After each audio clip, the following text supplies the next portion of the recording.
Hi സുഹൃത്തുക്കളെ, my ഓണിലോട്ട് എല്ലാവർക്കും സ്വാഗതം. ഇന്ന് നമ്മളിവിടെ ചെയ്യാൻ പോകുന്നത് ഒരു ഫ്രൈഡ് ചിക്കൻ ആണ്. ഇതിലേക്ക് നമുക്ക് ഏകദേശം 1 കിലോ വരുന്ന എല്ലോട് കൂടിയിട്ടുള്ള ചിക്കൻ എടുക്കാം. ചിക്കൻ എടുത്ത് അത് ഫോർക്ക് കൊണ്ട് നല്ലപോലെ ഒന്ന് കുത്തി, അതായത് അകത്തോട്ട് എരിവും ഉപ്പും ഒക്കെ ഒന്ന് കയറാൻ വേണ്ടിയിട്ട്. അതിനുശേഷം കുറച്ച് പാലെടുക്കുക. പാലൊന്ന് കുറച്ചൊരു ബട്ടർ മിൽക്കിൻ്റെ ഒരു ഫോം ചെയ്തൊന്ന് എടുക്കാൻ വേണ്ടിയിട്ട് അതിലോട്ട് കുറച്ച് വിനാഗിരി, അതിൽ ലേശം മുളക് പൊടി, കുരുമുളക് പൊടി, ഉപ്പ് ആവശ്യത്തിന്, പിന്നെ ഒരു ചെറിയ പീസ് സവോള, കുറച്ച് വെളുത്തുള്ളി, ഇത്രയും മിക്സ് ചെയ്തിട്ട് നമുക്ക് ആ ബട്ടർ മിൽക്ക് ആയിട്ടുള്ള അതിലോട്ട് ഇതെല്ലാം ഒന്ന് മിക്സ് ചെയ്തിട്ട് ചിക്കൻ പെറുക്കിയിട്ട് നല്ല പോലെ ഒന്ന് മിക്സ് ചെയ്തിട്ട് നമുക്ക് ഫ്രിഡ്ജിൽ വയ്ക്കാം. ഒരു 5 മണിക്കൂറെങ്കിലും ഒന്ന് ഫ്രിഡ്ജിൽ വയ്ക്കണം. അപ്പോൾ നല്ലൊരു ജ്യൂസി ആയിട്ടുള്ള ചിക്കൻ നമ്മൾ ഫ്രൈ ചെയ്യുമ്പോൾ അങ്ങനെ കിട്ടും. അതിന് വേണ്ടിയിട്ടാണ്. എന്നിട്ട് നമുക്ക് അതിൽ നിന്ന് ആ ചിക്കൻ പീസ് എല്ലാം എടുത്ത് മാറ്റിയിട്ട് ഉള്ള ആ ഒരു ബട്ടർ മിൽക്കിൻ്റെ ആ ഒരു ഇതിൽ മസാല വന്നിട്ടുള്ളതുണ്ടല്ലോ, അതിനകത്തോട്ട് നമുക്ക് ഒരു പകുതി കോൺഫ്ലവറും അതേപോലെ തന്നെ കുറച്ച് മൈദയും എടുത്തിട്ട് അതിലൊരു മുട്ട പൊട്ടിച്ചൊഴിക്കുക.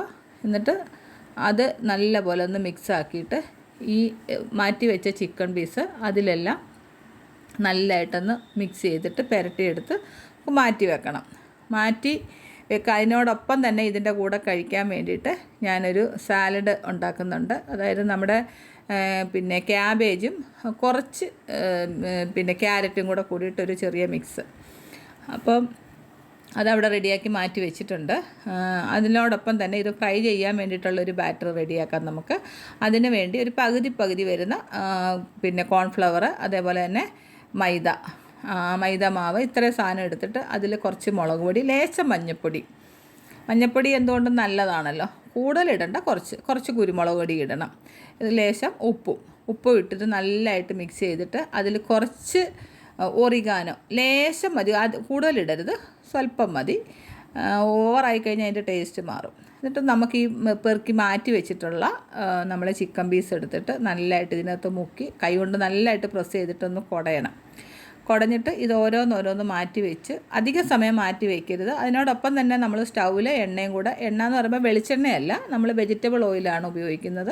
എന്നിട്ട് ഇത് ഓരോന്നോരോന്ന് ഇട്ടിട്ട് നമുക്ക് പിന്നെ നല്ലതായിട്ട് ഫ്രൈ ചെയ്തിട്ടെടുക്കാം. ഏകദേശം ഒരു 8 തൊട്ട് 10 മിനിറ്റ് വരെ നമുക്കിത് ഫ്രൈ ചെയ്ത് എടുക്കാം. അപ്പോൾ ഉള്ളെല്ലാം നല്ലതായിട്ട് വെന്ത് നമുക്ക് കിട്ടും. ഏകദേശം ഒരു KFCയുടെ ടേസ്റ്റ് നമുക്ക് എന്തായാലും അവരെടുക്കുന്ന ആ ഒരു ടേസ്റ്റിലും നമുക്ക് കിട്ടില്ല. നമ്മൾ എത്രയൊക്കെ ശ്രമിച്ചാലും ആ ഒരു ടേസ്റ്റ് വരത്തില്ല. എന്നാലും ഒരു 80% എങ്കിലും നമുക്ക് ആ ഒരു ടേസ്റ്റിലോട്ട് നമുക്ക് കിട്ടും. നല്ലൊരു ഫ്രൈഡ് ചിക്കനാണ്. എല്ലാവരും ഒന്ന് ട്രൈ ചെയ്ത് നോക്കണം. ഈ വീഡിയോ കണ്ട് ഇഷ്ടമായിട്ടുണ്ടെങ്കിൽ എല്ലാവരും ഒന്ന് ലൈക്കും ഷെയറും, സബ്സ്ക്രൈബ് ചെയ്യാത്തവരുണ്ടെങ്കിൽ ഒന്ന് സബ്സ്ക്രൈബും കൂടി ചെയ്യണം. അടുത്തൊരു വീഡിയോ വരുന്നിടം വരെ എല്ലാവർക്കും താങ്ക് യു.